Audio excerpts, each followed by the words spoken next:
Right, we now come to the urgent question. Dr Caroline Johnson. Thank you, Mr Speaker. Will the Government make a statement on hospice funding?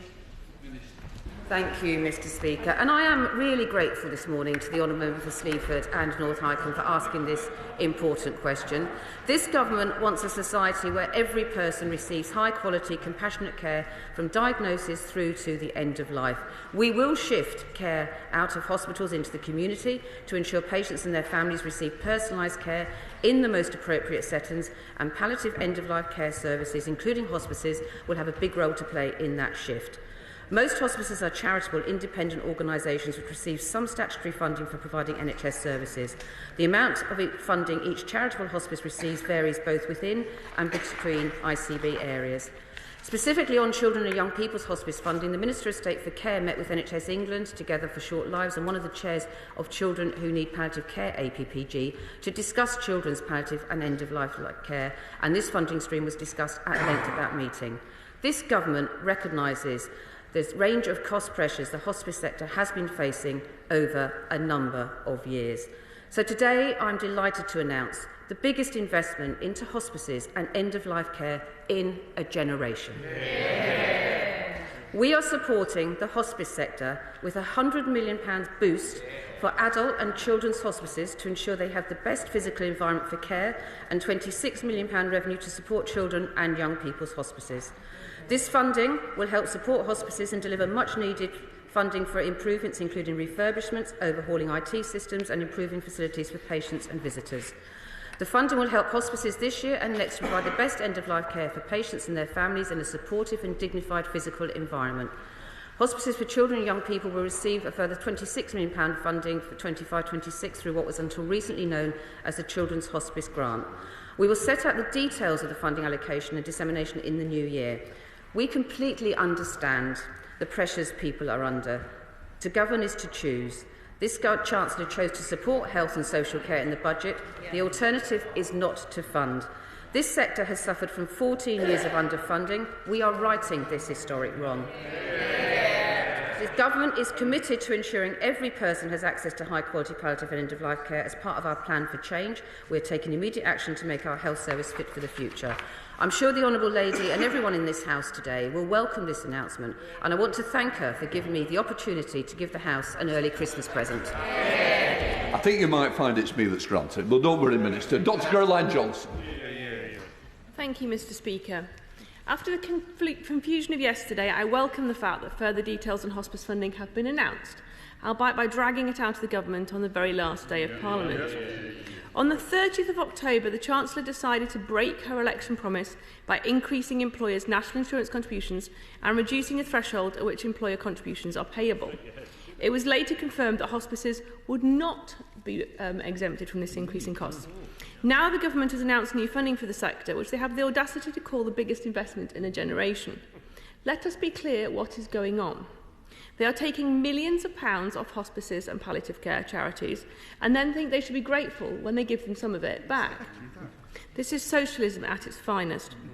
We will look more closely at the level of funding announced today, but the Government has refused today, despite many questions from Honourable and Right Honourable members, to give any clear answers on how much their tax rises will cost hospices.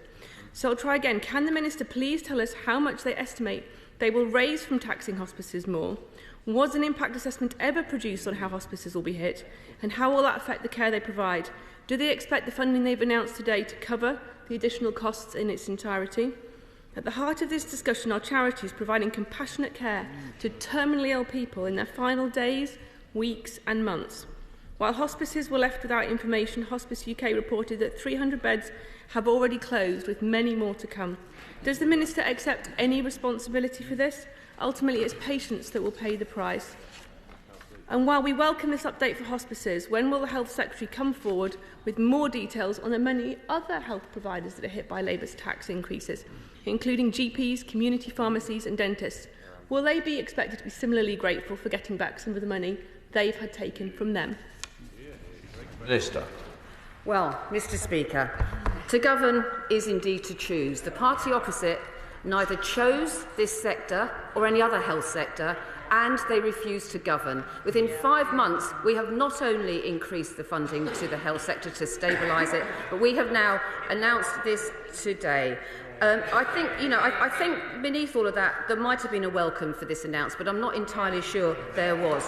Whereas the sector itself are pleased to have this money. The Chief Executive of Hospice UK said that the funding will allow hospices to continue to reach hundreds of thousands of people every year with high-quality, compassionate care, and that they look forward to working with the government to make sure everyone approaching end of life gets the care and support they need. The Chief Executive of Haven House Children's Hospital said it's very positive to hear about the government's plan to invest significantly in the wider hospice sector, and we hope there will be flexibility as possible to determine locally how this new money is spent. This is an important issue for many honourable members, and we look forward to working with the sector in the new year on the specifics of that announcement. Clive Efford.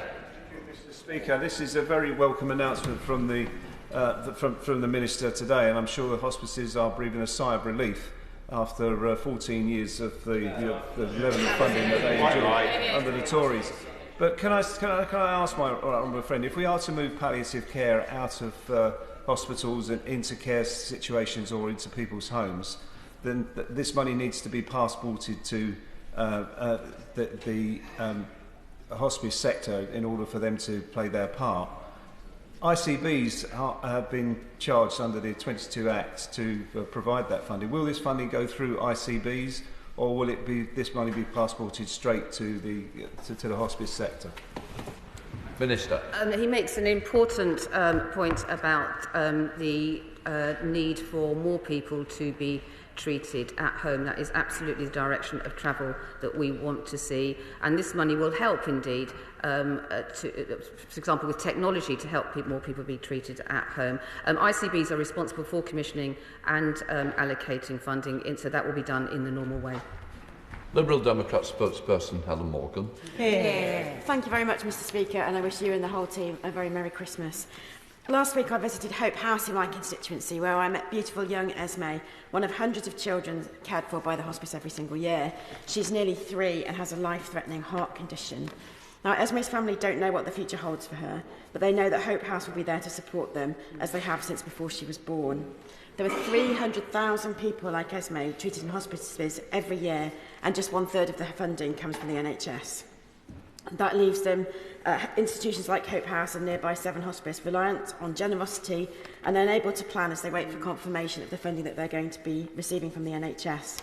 A situation that has been made more difficult this year because of the increase to national insurance contributions, which Hope House estimates will cost them £177,000. So funding is welcome, and I welcome the Minister's commitment today. Will she commit to exempting...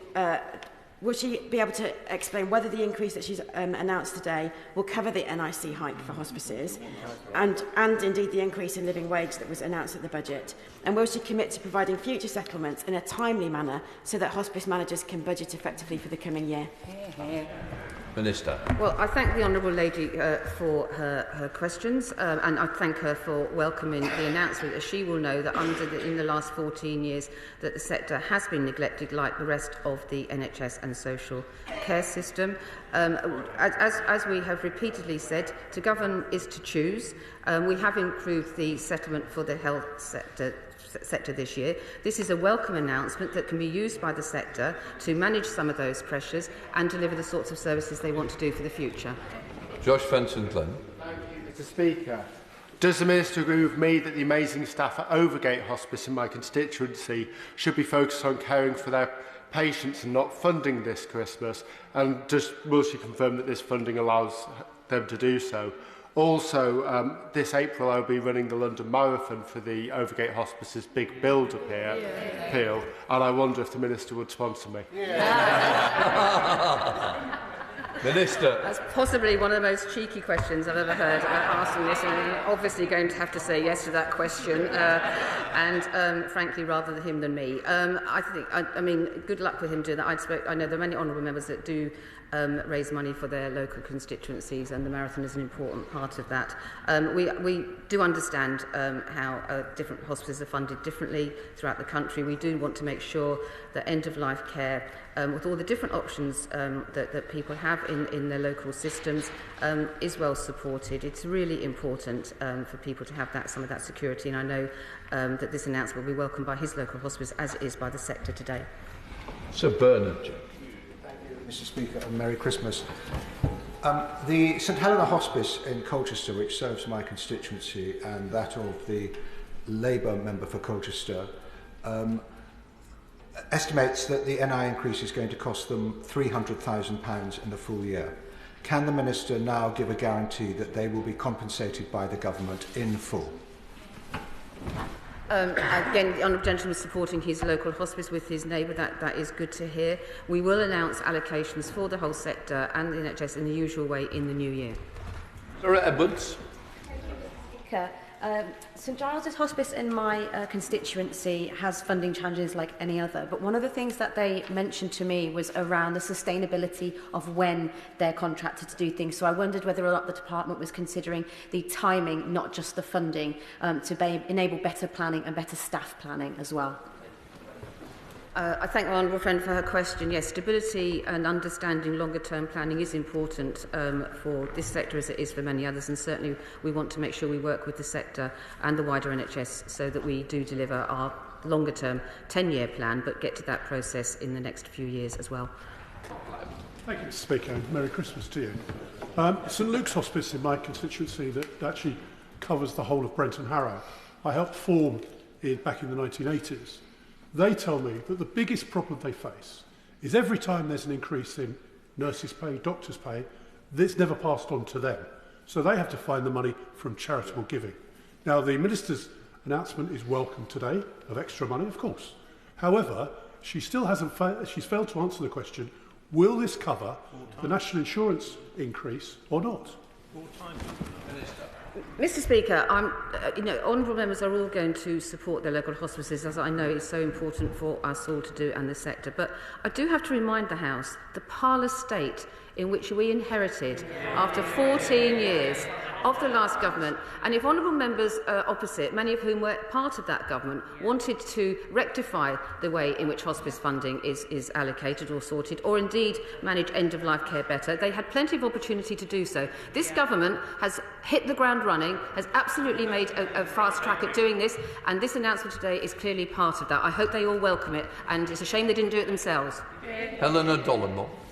Mr. Speaker, and Merry Christmas. Can I welcome this record investment in our hospices from the Labour government, something the Conservative government had 14 years to do and shirked the responsibility? Will the Minister join me in thanking the amazing staff and volunteers at St Michael's Hospice and Demelza Hospice in my constituency, who do such amazing work all year round to support families and children who need amazing care? Yeah. I'm delighted to add my support to the work that she has been doing to support her local hospital at St Michael's and Demelza. She's absolutely right to highlight that, and I hope that she'll be able to meet with them in the new year, perhaps, and discuss how they can best use some of this as well. Carol Bowden. Thank you. Thank you, Mr. Speaker, and may I wish you and all the House staff a very Merry Christmas. Next year, following on from the member for Calder Valley, I will be taking part in a Strictly Dancing competition for my local Rowcroft Hospice. However, I'm pretty sure that even if all the members in this House sponsored me, I would not be able to raise the £225,000 needed by Rowcroft to cover the additional national insurance contribution payments that they are going to have to make. So can the Minister assure me that this extra funding, which is very welcome, will that be additional funding, or will that just be enough to cover the extra costs that have been imposed on the hospice sector through the national insurance contributions imposed in the recent budget? Excellent. Well, I have to say the dancing is more my style than the marathon running, so I do wish her luck with that, and at least she didn't ask me for any money. I refer to my earlier answer. This is additional money to support hospice sector. It's £100 million boost for adults and children hospitals to ensure they have the best physical environment for care, and the £26 million revenue to support children and young people's hospices. And we look forward to working with the sector in order to best deploy that in the new year. Melody Ward. Thank you, Mr. Speaker, and a Merry Christmas to you and all of your team. Our hospices do an amazing job, and I look forward to visiting my local hospice in the next few days. But Scottish hospices have warned that they may have to turn patients away because of the funding crisis they face under the SNP. Does the Minister agree with me that the Scottish Government must at least match the level of investment she has announced today? They must have a similar level of ambition for Scottish hospices with fresh investment for our hospices, which do an amazing job in Scotland. I thank my honourable friend for her question, and I mean, as she highlights, obviously this is a devolved issue for the Scottish Government. We do hope that they match our ambition, as she so rightly puts it. I wish her well with her local hospitals, and I hope that they do take note from what we are doing here in England. Ill O'Brien. Mr. Speaker, over 7,000 charities and voluntary groups have written an open letter to the Chancellor warning that the national insurance increase will cost them £1.4 billion and will have a devastating impact. Now, at this time of year ahead of Christmas, many charities, including hospices, are trying to raise funds. And I know that the Chancellor did not go into politics to be the Grinch who stole Christmas for charities. So will the Minister please look again at this and exempt charities and voluntary groups, including hospices, from this cruel increase in tax, which is sucking up goodwill and donations and really, really hurting valuable charities? Mr. Speaker, well, he was a government minister, so he had plenty of opportunity to change the system if he wanted to at the time. Rachel Hopkins. And I thank the Minister for her statement and the announcement of a huge funding boost for the hospice sector. Will she join me in thanking all the brilliant staff at Keach Hospice who serve Luton South and South Bedfordshire, and especially to all the volunteers who are out there fundraising with Smiley Sam and Santa Train across the streets of Luton, including Farley Hill tomorrow and Wardown Crescent on Saturday. I thank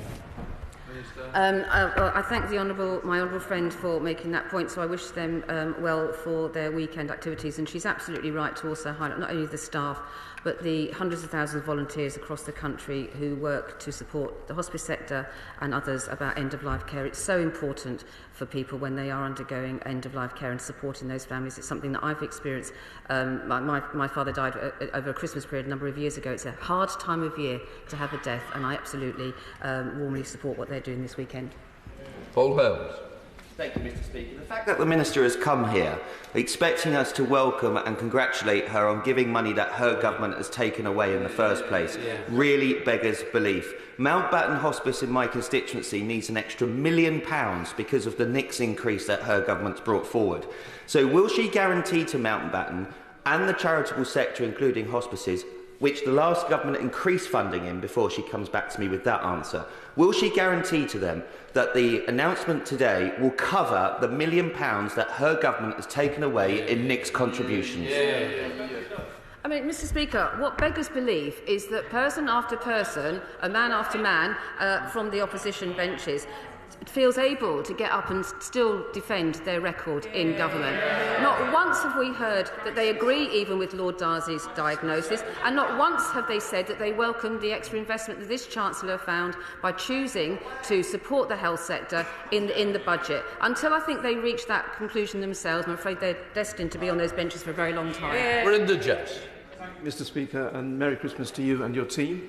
Compton Care Hospice in my constituency provides specialist palliative and bereavement care 24 hours a day, 365 days a year, and having previously discussed lack of funding with them, I'm sure they will welcome the extra funding that has been announced today. Will the Minister please join me in thanking Compton Care Hospice and their incredible staff for the care that they will continue to support throughout the Christmas period? I, of course, welcome the honourable gentleman's comments, and I'm very pleased to thank Compton Care Hospice for all the work they do. And he's right to highlight it's 365 days a year, around the clock, and I'm very pleased to be able to do that today. Thank you, Indeed, Mr. Speaker. Hospices like St Anne's in Stockport provide really high-quality care to my constituents and others at what is often the toughest point of their lives, but they are struggling in a system that is no longer fit for purpose. It is, of course, welcome that the government is providing additional funding for them. One of the challenges the hospice sector faces is a really high rate of staff vacancies. And so I'd be very grateful if the Minister could confirm whether the 10-year plan for the NHS includes a specific workforce plan for our hospice sector so they continue to care for our constituents at their toughest point of their lives. Well, I welcome the Honourable Lady's question. I think she makes an excellent point about the stability of workforce across the piece, from diagnosis to the end of life. And absolutely we need to consider support for all parts of that through the 10-year plan. And I do encourage honourable members and others to make sure they keep making those points in the plan. We're getting excellent contributions from the public, from patients and from staff, and we look forward to developing that over the next few months and years. Thank you, Patrick. Thank you, Mr. Speaker. I really welcome the largest funding increase for hospices in a generation. And if this can't bring some Christmas cheer to the benches opposite, it will in my constituency of Wirral West, where Clare House Hospice does such important work all year round. I was there just last week for their Christmas carols. Will the Minister take the opportunity to thank them for the work they do, so important in my constituency of Wirral West? Well, I thank him for his contribution and indeed for his singing. I mean, those events are do bring joy to people at a particularly difficult point in their life and are very welcome. Martin Vickers. Thank you, Mr. Speaker. Any increase in funding for the hospice movement is, of course, welcome, but this, let's be honest, is giving with one hand and taking with the other. The two excellent hospices that serve my constituency, St Andrews in Grimsby and Lindsay Lodge in Scunthorpe, tell me they want certainty. The Minister says early in the new year they're going to be told. Can the Minister give a categorical assurance that in the first half of January the hospices will be told how much extra they're getting from this 100 million she mentioned?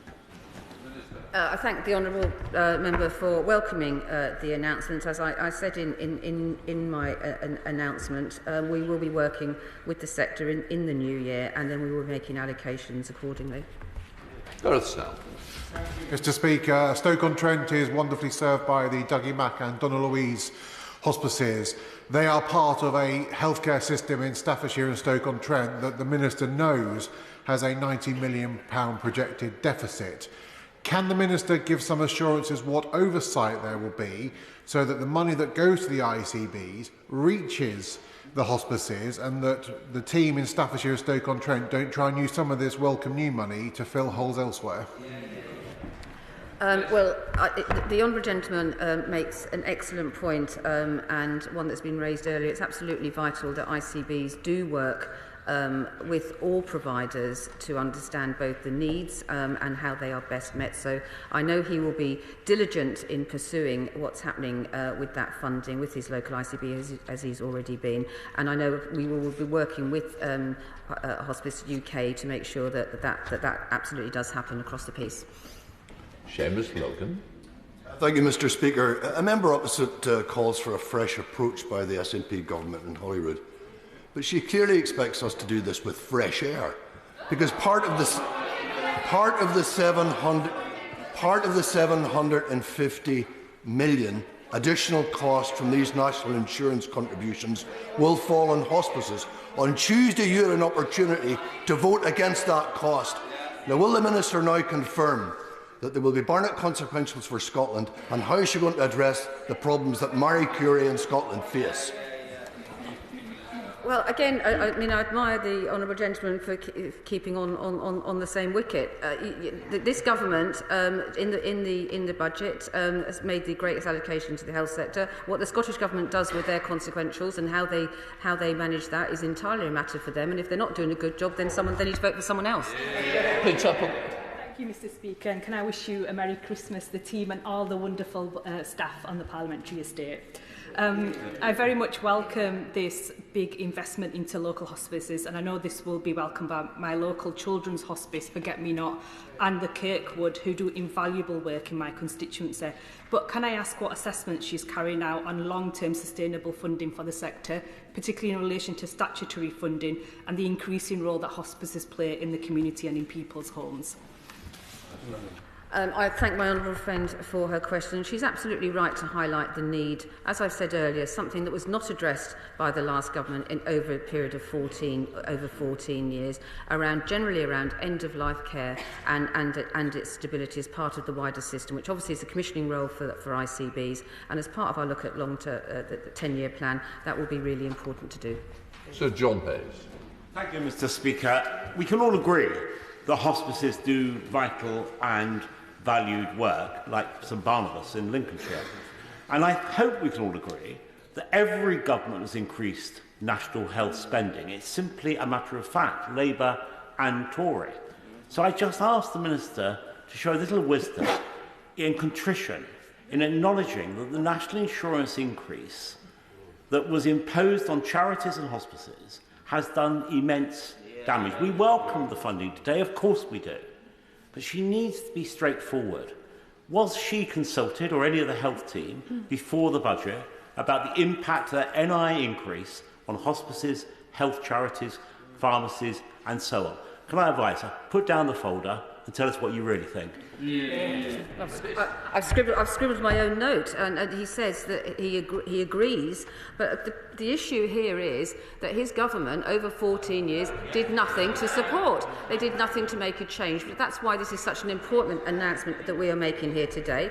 And I reiterate my earlier points, and ones I will repeat from this dispatch box every time I'm here, is that they haven't read the Darcy report. If they don't agree with the diagnosis, then they can't agree with the solution, and that is a fundamental problem that they've got. Thank you, Mr Speaker. I welcome the additional funding announcement, as will many families across the country. And although, Mr Speaker, it's not in my constituency, the Rowans Hospice is used by people in Pompey. Indeed, my own Nan Pearl and my very dear friend Fiona spent the last few weeks in their care, and I can say what a wonderful place it is. At a recent City Council meeting this week, concerns were raised about the future of this amazing service. So, Mr Speaker, can the Minister confirm that with today's announcement, the Government is committed to ensuring every person has access to high-quality, end-of-life care? That is absolutely what we want to do, and that this announcement today is part of the step towards that. And as she highlights, these are very special places, but we also want to make sure that most people want to die at home, with their loved ones in the place that they know well. And by using some of this money, many parts of the sector will be able to use that to help more people die peacefully at home as well. Tim Parham. This additional funding will only benefit the hospices serving our communities in Westmorland, St Mary's, St John's, Eden Valley and the Children's Hospice at Jigsaw if two things happen. A, they provide additional funding to match the NI increases that they're having to bear also, and if they ensure that the ICBs in South Cumbria and North Cumbria actually pass this money on time and in full. Will she do that and make sure she presses them? And while she's pressing the Morecambe Bay end of things, will she also press them on the closure of the Abbey View ward at Barrow Hospital, which is an end-of-life ward, which the hospital trust is planning to close, and will put additional pressure on our local hospices without any additional funding to support them? Well, I thank the honourable gentleman for his question. The commissioning of these services is the responsibility of the ICBs, and we absolutely expect them to do that. They're responsible from diagnosis to end of life, and I've met with many honourable members already in the last few months to discuss issues with their ICBs across political parties, and I know he will be assiduous in pursuing the ICB, and as others will, to make sure the funding goes to the right place. Mr Stratham. Speaker, and a happy Christmas to you and the fantastic staff right across the estate. Can I thank the Minister for the way in which she and her team has listened to myself and colleagues who arrived with real concern about the state of palliative care after years of underinvestment from the previous government. I know the funding announced today will be really welcomed by Keach and Garden House hospices who provide fantastic palliative care for constituents in my area and surrounding constituencies. Will she be able to join me in thanking them for their fantastic work their staff and volunteers are doing all year round to support people in incredibly difficult moments at their life? And can she reassure them that palliative care will remain front and centre in the government's mind as it continues the difficult work of getting health services working again in this country? I'm very happy to support him in the work that he is doing with his local providers there, and he makes some excellent points. If I just say, Mr. Speaker, he congratulates me. The work here has been done mainly by my colleague, the member for Aberfan and Maesteg, and the Secretary of State, who've taken this issue on personally. They are actually visiting hospices today, so couldn't be here, did want to be here, but we are absolutely committed to supporting people throughout their life, from diagnosis to end of life. Robin Moore. Thank you, Mr. Speaker. I've been contacted by vast numbers of families and relatives of those who have been wonderfully cared for by Sue Ryder Manalands Hospice in Oxenhope in the Worth Valley. But they're all concerned about the impact that the rise in employers' national insurance is having on them. And I know those at Manalands are deeply concerned that it's going to cost them hundreds of thousands of pounds. The Minister has, through an urgent question, announced this additional funding, but can she confirm whether or not this additional funding actually covers the cost that will be negatively impacted on Sue Ryder Manalands Hospice in my constituency? And was any impact assessment actually carried out by this government on the negative impacts this budget is having on those in the charitable and hospice sector? Well, the honourable gentleman asks the same question again. This government has allocated through the budget more money to the health service than the previous government. A record announcement again. We have announced this money again this morning. To govern is to choose. The last government neither governed well or chose to support the health sector from diagnosis to end of life. This government has and will continue to do so. Thank you, Mr. Speaker. Some weeks before the budget, I visited both St Catherine's Hospice and St Peter and James Hospice, who serve constituents in mid-Sussex. What I had not expected was how quiet and empty it was, and that was because of the empty beds and mothballed wings of those hospices that had been closed due to a lack of funding. Evidently, the funding crisis was very deep in the hospice sector before the budget. The budget has only made it worse with the NICS increases. So I try again. Will the welcome funding announced today cover the cost of the NICS increases? The entire sector is under pressure and struggling. That's what Lord Darcy's report announced. From the disastrous Lansley reforms, obviously which the coalition were part of, through to when we took over in July. We will fix the NHS, we will rebuild it to make it fit for the future. That includes everything from diagnosis through to end-of-life care, and make it more sustainable for the future. Thank you, Mr. Speaker. I too will be running the London Marathon next year for my sons. And I will be running to raise money for Keach Hospice. And I know honourable members who represent constituencies in Bedfordshire know what such fantastic work Keach Hospice does and the care that they provide to our county. The Minister has been asked lots of times to comment on the impact of the NICS. The NICS increases are going to hurt constituencies, hospices in constituencies right around the country. Perhaps I can ask the question a slightly different way. Do you think Keach Hospice, taken in the round, will be financially better off next year or worse off than next year as a result of both the budget and this announcement that you've been dragged here to make? Well, I'm not dragged, very happy to be here. Look, the reality is that the health sector, in its entirety, from diagnosis through to end-of-life care, will be better off this year than it was last year or the year before under his previous government. Good evening. Thank you, Mr. Speaker. May I place on record my thanks to all those in my Taunton and Wellington constituency who will be caring for others over Christmas, whether unpaid family carers or paid care providers. That includes registered nurses and the registered care providers who have written to me saying that there'll be an extra £615 cost per employee as a result of these changes in the budget. And I won't attempt to ask Mr. Speaker whether the money today will cover national insurance contributions, but I will ask what the government will do to help care providers, registered care providers. Where will the money come from for them to meet their new national insurance contributions payments? As the honourable gentleman knows, this government has allocated an extra £12 billion in this year for the health and care sector, all of which will be the full allocations announced in the new year to cover the entire area around health and social care. Jim Shannon. Thank you, Mr. Speaker. Can I it would be churlish of anybody in this chamber not to welcome the monies that government is setting aside and thank the Minister and government for that announcement.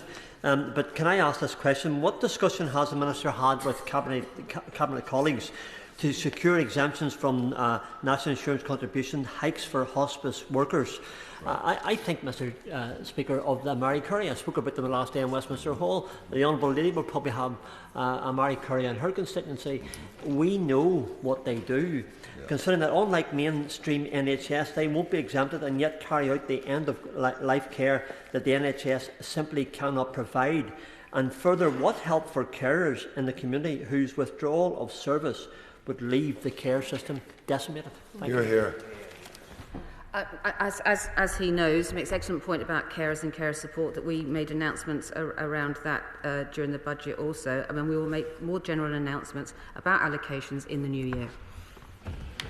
Can I just gently say, I know you welcome being here, but it would have been easier if it had come as a statement rather than me having to grant a UQ. And when ministers are going out, quite rightly, to visit hospices, we should be told at the same time.